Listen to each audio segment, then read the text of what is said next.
ಪ್ರಹ್ಲಾದ್ ಜೋಶಿ ಅವರಿಗೆ ಇವತ್ತಿನ ದಿವಸ ಬರೀ ಈ ತರದೇ ತಗೊಳ್ಳೋದು ಮಾತಾಡೋದೇ ಆಗೋಗಿದೆ ಮತ್ತು ಬಿಜೆಪಿ ಅವರಿಗೆ ಇದೇ ಆಗೋಗಿದೆ. ಈ ಎಲೆಕ್ಟ್ರಲ್ ಬಾಂಡ್ಸ್ ಅಲ್ಲಿ ಸಾವಿರಾರು ಕೋಟಿ ರೂಪಾಯಿ ಲೂಟಿ ಮಾಡಿಬಿಟ್ಟು ಯಾರ ಹತ್ರ ಏನೇನು ಇಸ್ಕೊಂಡಿದ್ರೆ ಯಾರಿಗೂ ಕೂಡ ಗೊತ್ತಿಲ್ಲ. ಇಡೀ ದೇಶದ ದೊಡ್ಡ ಮೋಸ ಅದು ಎಲೆಕ್ಟ್ರಲ್ ಬಾಂಡ್ಸ್.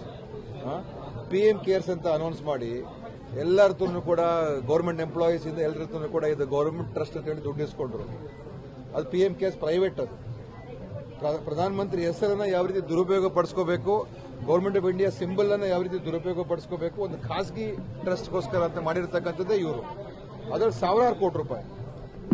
ಇದು ನ್ಯಾಷನಲ್ ಹೆರಾಲ್ಡ್ ಇತಿಹಾಸ ಇರುವಂತಹ ಪತ್ರಿಕೆ, ಸ್ವತಂತ್ರ ಸಂಗ್ರಾಮದಲ್ಲಿ ಭಾಗವಹಿಸಿರ್ತಕ್ಕಂಥ ಪತ್ರಿಕೆ.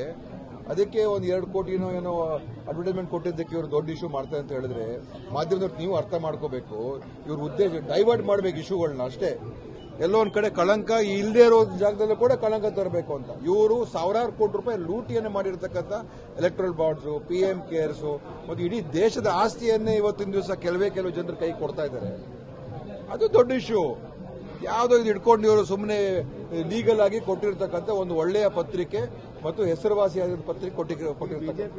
ಆರೋಪ ಏನಂದ್ರೆ ಕರ್ನಾಟಕದಲ್ಲಿದ್ದ ಪತ್ರಿಕೆಗಳಿಗೆ ಅಥವಾ ಡಿಜಿಟಲ್ ಮಾಧ್ಯಮಗಳಿಗೆ ಯಾವುದು ಕೊಡ್ತಾರೆ ನ್ಯಾಷನಲ್ ಹೆರಾಲ್ಡ್ ನೋಡಿ. ನಾವು ಬೇರೆ ಬೇರೆ ಪತ್ರಿಕೆ ಅಡ್ವರ್ಟೈಸ್ಮೆಂಟ್ ಕೊಡೋಲ್ವಾ ರಾಜ್ಯ ಸರ್ಕಾರ? ದಿವಸ ಕೊಡ್ತಾ ಇದೆ. ನೂರಾರು ಕೋಟಿ ರೂಪಾಯಿ ಖರ್ಚಾಗ್ತದೆ ಅಡ್ವರ್ಟೈಸ್ಮೆಂಟ್ಸ್ಗೆ. ಈಗ ಜೋಶಿ ಅವರು ಹೇಳಿದ್ರು ಕರ್ನಾಟಕ ಜೋಶಿ ಅವರು ಉತ್ತರ ಕೊಡ್ಲಿ. PM ಕೇರ್ಸ್ ಅನ್ನ ನೀವು ಯಾಕೆ ಗೌರ್ಮೆಂಟ್ ಟ್ರಸ್ಟ್ ಅಂತ ನೀವು ಘೋಷಣೆ ಮಾಡಿದ್ರಿ? ಯಾಕೆ ನೀವು ದುಡ್ಡು ಸಂಗ್ರಹಣೆ ಮಾಡಿದ್ರಿ? ಎಷ್ಟು ಹಣ ಸಂಗ್ರಹಣೆ ಆಗಿದೆ? ಎಲ್ಲಿ ಉಪಯೋಗ ಆಗಿದೆ? ಅವ್ರು ಕೊಟ್ಟಿರ್ತಕ್ಕಂಥ ವೆಂಟಿಲೇಟರ್ಗಳು ಕೂಡ ಕಳಪೆ ವೆಂಟಿಲೇಟರ್ಗಳು ಸಪ್ಲೈ ಮಾಡಿದ್ರು ಕೋವಿಡ್ ಟೈಮಲ್ಲಿ. ಅದಕ್ಕೆ ಉತ್ತರ ಕೊಡ್ಲಿ. ಎಲೆಕ್ಟ್ರಲ್ ಬಾಂಡ್ಸ್ ಅಲ್ಲಿ ಅವರು ಸಾವಿರಾರು ಕೋಟಿ ರೂಪಾಯಿ ಲೂಟಿ ಮಾಡಿದ್ರಲ್ಲ, ಯಾರಿಗೂ ಸುಪ್ರೀಂ ಕೋರ್ಟ್ ಅನ್ನು ಸ್ಟಕ್ ಡೌನ್ ಮಾಡೋದು. ಅದರಲ್ಲಿ ಎಷ್ಟು ಎಲ್ಲರ ಹತ್ರ ಕೂಡ ಬ್ಲಾಕ್ ಮೇಲ್ ಮಾಡಿ ದುಡ್ಡುಗಳು ತಗೊಂಡು ರೇಡ್ ಮಾಡಿಸೋದು, ದುಡ್ಡು ತಗೊಳ್ಳೋದು, ಅದೆಲ್ಲ ಮಾಡಿ. ಅದಕ್ಕೆ ಜೋಶಿ ಉತ್ತರ ಕೊಡ್ಲಿ. ಗಾಂಧಿ ಕುಟುಂಬವನ್ನು ಸಂಪನ್ನ ಮಾಡೋದಕ್ಕೆ ಈ ರೀತಿ ಮಾಡ್ತಾರೆ. ನೋಡಿ, ಬಿಜೆಪಿಯವರು RSS ಅವರು ಎಷ್ಟು ಈಗ ಚಾಣಕ್ಯ ಯೂನಿವರ್ಸಿಟಿಗೆ 1000 ಕೋಟಿ ಮೇಲೆ ಸಂಗ್ರಹಣೆ ಮಾಡಿದ್ದಾರೆ ಹಣ. ಈ RSS ಅವ್ರಿಗೆ ಎಲ್ಲ ಕಡೆ ಇಂಥ ಸಂಸ್ಥೆಗಳ ರಚನೆ ಮಾಡೋದು, ದುಡ್ಡುಗಳು ತಗೊಳ್ಳೋದು, ಇದಕ್ಕೆ ಯಾರು ಕೂಡ ಕೇಳಂಗಿಲ್ಲ. ನ್ಯಾಷನಲ್ ಹೆರಾಲ್ಡ್ ಪತ್ರಿಕೆ ಅದರ ₹1 ಅದು ನಾನ್ ಫಾರ್ ಪ್ರಾಫಿಟ್. ಅದು ₹1 ಆಚೆ ತೆಗೆಯಂಗಿಲ್ಲ, ₹1 ಮಾಡೋಂಗಿಲ್ಲ, ₹1 ಸಂಬಳ ತಗೊಳ್ಳಂಗಿಲ್ಲ ಅಂತ ಇದರಲ್ಲಿ ಇವರು ಕಳಂಕ ಇದೆ ಅಂತ ಎಷ್ಟು ನೋಡಿ ಬೆಂಬಲಿಸ್ತಾ ಇದ್ದಾರೆ. ಎಷ್ಟು ವರ್ಷದಿಂದ ಇದನ್ನು ಮಾತಾಡ್ತಾ ಇದ್ದಾರೆ, ಎಷ್ಟು ವರ್ಷದಿಂದ ಹ್ಯಾರಾಸ್ಮೆಂಟ್ ಮಾಡ್ತಾ ಇದ್ದಾರೆ.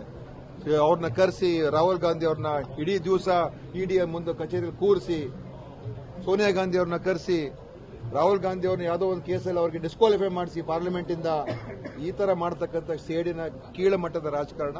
ಜೋಶಿ ಅವರು ಸ್ವಲ್ಪ ತಿಳ್ಕೊಂಡು ಮಾತಾಡಬೇಕು, ಆಯ್ತಾ? ದ್ವೇಷ ಇದು ಇವರು, ಯಾಕಂದ್ರೆ ಮಾಧ್ಯಮ ಅವ್ರ ಜೊತೆಲಿದೆ. ಯಾವ ಪ್ರಶ್ನೆ ಕೇಳಬೇಕು ಮಾಧ್ಯಮ ಅವ್ರನ್ನ ಕೇಳೋದಿಲ್ಲ, ನಮ್ಮನ್ನ ಮಾತ್ರ ಕೇಳ್ತಾರೆ ಅಷ್ಟೇ ಮಾಧ್ಯಮ. ಅವ್ರನ್ನ ಕೇಳಿ ನೀವು PM ಕೇರ್ಸ್ ಅಲ್ಲಿ ನೀವು ಹೆಂಗೆ ಅದನ್ನ ನೀವು government of India symbol use ಮಾಡ್ತಾ ಇದ್ದೀರಾ? ಹೇಗೆ ನೀವು ದುಡ್ಡನ್ನು ಸಂಗ್ರಹಣೆ ಮಾಡಿದ್ರಿ? ಪ್ರಧಾನಮಂತ್ರಿ ಹೆಸರನ್ನು ಯಾಕೆ ಆ ಟ್ರಸ್ಟ್ಗೆ ಹೆಸರಿಟ್ಟಿದ್ದೀರಾ? ಅದನ್ನ ಕೇಳಿ ನೀವು. ಅದಕ್ಕೆ ಜೋಶಿ ಅವರು ಉತ್ತರ ಕೊಡ್ಲಿ.